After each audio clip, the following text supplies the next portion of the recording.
இது நான் ஏன் டுபாகோ கவர்மெண்ட்னு சொல்கிறேன்னா, கரூரில் இத்தனை பேர் இறந்துருக்காங்க.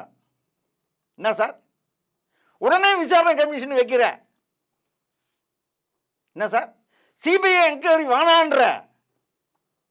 உடனே அரசு அதிகாரிகளை வச்சு ஜால்ரா போட வைக்கிற?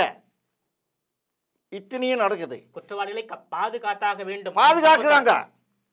நீ இதுக்கு ஏன் விசாரணை கமிஷன் வைக்கல? இந்த கிட்னி திருட்டுக்கு ஏன் விசாரணை கமிஷன் வைக்கல? இந்த விசாரணை கமிஷன் எதிர்த்து உச்சநீதிமன்றம் போனாங்களே, இதே நீ போலாமா? நீ நீ கவர்மெண்ட் மக்களுக்காக இருக்கிற கவர்மெண்ட்டா? நீ உன்னுடைய கள்ளத்தனமான இந்த திருட்டுத்தனத்துக்கு பாதுகாப்புக்காக நீ போறியா? ஆக மொத்தத்தில் தமிழ்நாட்டை இனிமேல் திமுக வந்ததுன்னா காப்பாற்றவே முடியாது. எந்த வகையிலையும் காப்பாற்ற முடியாது. மக்கள் நடமாட முடியாது. அராஜக ஆட்சி நடக்கும்.